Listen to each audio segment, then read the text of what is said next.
Hello friends, welcome to our YouTube channel. आज हम बात करने वाले हैं टैको जनरेटर के बारे में। टैको जनरेटर क्या होते हैं, इसकी कंस्ट्रक्शन क्या है, किस प्रिंसिपल पे ये काम करता है, इसके एडवांटेजेस क्या हैं, लिमिटेशंस क्या हैं, इन सब के बारे में आज हम बात करेंगे बहुत ही आसान शब्दों में। तो आइए शुरू करते हैं। क्या होते हैं tacho generators? It is a electromechanical device that converts mechanical energy to electrical energy.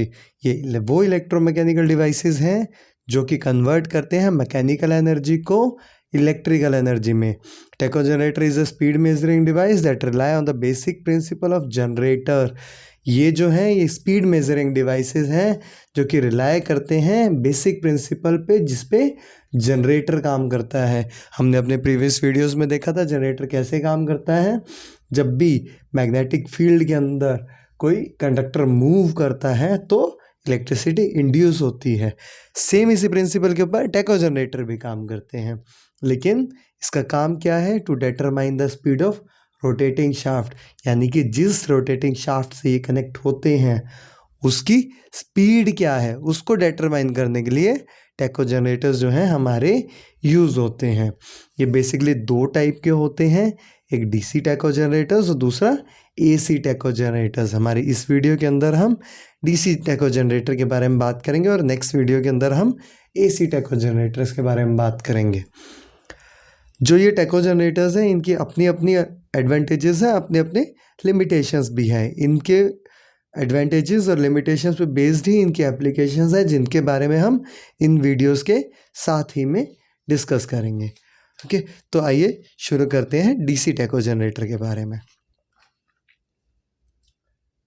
DC taco generator ये basically brushed DC type taco generators हैं।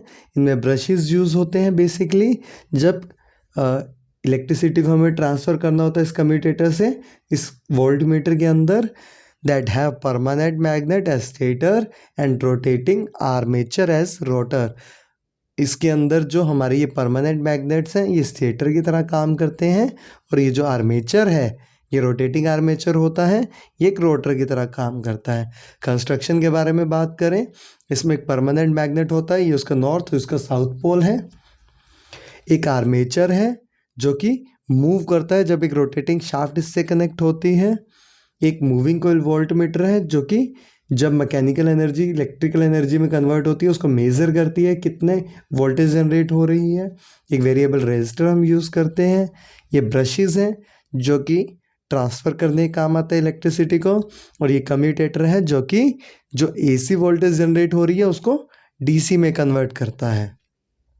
वर्किंग के बारे में बात करें, ये जो हमारा परमानेंट मैग्नेट है नॉर्थ टू साउथ हमारी मैग्नेटिक लाइंस रहती हैं जो कि फिक्स होती हैं जब ये रोटेटिंग शाफ्ट इस आर्मेचर से कनेक्ट की जाती है। ये रोटेटिंग शाफ्ट इस आर्मेचर से कनेक्ट की तो हमारी मूवमेंट या तो क्लॉकवाइज रहेगी या एंटी क्लॉकवाइज रहेगी। बट दोनों ही कंडीशन में ये जो आर्मेचर है जो कि हमारा कंडक्टर होता है ये इस मैग्नेटिक लाइंस को कट करेगा।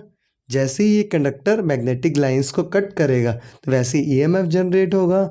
उस ईएमएफ से हमारी वोल्टेज जनरेट होती है जो कि इन ब्रशेस के थ्रू वोल्ट मीटर में आएगी। ये वोल्ट मीटर इस वोल्टेज को रीड आउट कर लेगा और इस वोल्ट मीटर की रीडिंग पे बेस्ड हम इस शाफ्ट की जो स्पीड है उसको डिटरमाइन कर सकते हैं। वो करते कैसे हैं? Output voltage produced is directly proportional to the angular speed of the shaft और आर्मेचर। ये जो शाफ्ट या फिर आर्मेचर मूव कर रही है इसकी रोटेटिंग स्पीड के डायरेक्टली प्रोपोर्शनल रहती है जो हमारी आउटपुट वोल्टेज होती है।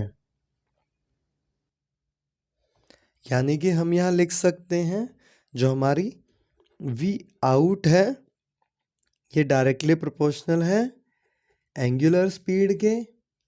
यहाँ पे हम इसे इस तरीके से भी राइट कर सकते हैं, V out is equal to K T W S. यहाँ पे वी ओ क्या है?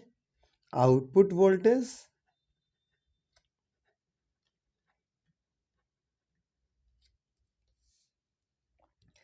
के टी क्या है?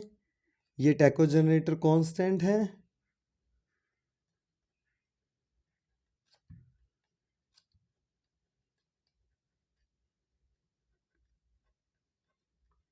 और जो डब्ल्यू एस क्या है, ये हमारी एंगुलर स्पीड है। तो इस इक्वेशन से हम ये जो हमारी रोटेटिंग शाफ्ट है इसकी स्पीड को इस वोल्टमीटर की रीडिंग के थ्रू डिटरमाइन कर सकते हैं। अब इसी के साथ में अगर हम देखें, हम यहाँ पे डायरेक्शन का भी पता कर सकते हैं, क्योंकि कोई भी टैको जनरेटर है एक जनरेटर की वर्किंग के हिसाब से काम करता है। और जनरेटर किस तरीके से हमारा काम करता है, फ्लेमिंग राइट हैंड रूल के हिसाब से। फ्लेमिंग राइट हैंड रूल क्या बोलता है, अगर हम अपने राइट हैंड की थंब, फोरफिंगर और मिडिल फिंगर को परपेंडिकुलर एक दूसरे के 90 डिग्री पे रखेंगे तो हमारा थंब जो है ये डायरेक्शन ऑफ मोशन होगा। जो हमारी फोर फिंगर है ये मैग्नेटिक फील्ड की डायरेक्शन होगी, और जो हमारी मिडिल फिंगर है ये करंट की डायरेक्शन बताएगा। यहाँ पे हमें करंट की डायरेक्शन हमें इस वोल्टमीटर से हमें पता चल रही है। मैग्नेटिक फील्ड की डायरेक्शन हमें पता है नॉर्थ टू साउथ। तो हम यहाँ पे जो हमारे करंट की जो डायरेक्शन और मैग्नेटिक फील्ड की डायरेक्शन पे बेस्ड हम रोटेटिंग शाफ्ट का जो मोशन है उसे भी पता कर सकते हैं। अगर ये क्लॉकवाइज घूम रहा है तो मूविंग कॉइल की डायरेक्शन एक तरफ रहेगी, अगर एंटी क्लॉकवाइज घूम रहा है तो मूविंग कॉइल की डायरेक्शन दूसरी तरफ रहेगी। यानी कि जो हमारा डीसी टैको जनरेटर है ये हमें एंगुलर स्पीड के साथ साथ हमें डायरेक्शन ऑफ मोशन भी बताता है। अगर हम बात करें इसके एडवांटेजेस और लिमिटेशंस के बारे में, तो सबसे पहला तो एडवांटेज हमने ऑलरेडी बात किया है, can determine angular speed and direction of rotation. जैसा हमने पहले बात किया, एक बहुत ही सिंपल कंस्ट्रक्शन है। दूसरे एडवांटेज की बात करें तो अगर हम लिमिटेशन की बात करेंगे, पहला तो high frequency ripple generated due to brush and commutators.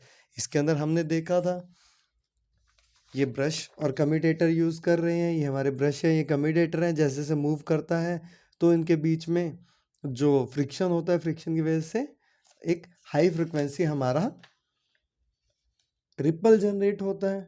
तो वो जो हाई फ्रिक्वेंसी रिपल्स है हमारी आउटपुट को सफ़र करा सकता है। तो इसलिए ये इसका सबसे बड़ा लिमिटेशन है। उसी के साथ में क्योंकि जो कॉन्टैक्ट रहता है ब्रशेज़ और उसके अंदर ब्रशेज़ लगातार घिसते हैं हमारे कम्यूटेटर के मूवमेंट की वजह से। अब लगातार घिसते हैं तो इसकी मेंटेनेंस कॉस्ट भी हाई होगी और इसके अंदर मेंटेनेंस भी बहुत ज़्यादा होगा। तो ये हमारी लिमिटेशन हो जाती हैं डीसी टैको जनरेटर की। तो इसी के साथ हम आज की वीडियो को ख़त्म करते हैं। नेक्स्ट वीडियो के अंदर हम बात करेंगे एसी टैको जनरेटर्स के बारे में। So thank you. If you like this video, please like the video and subscribe our channel. Thank you.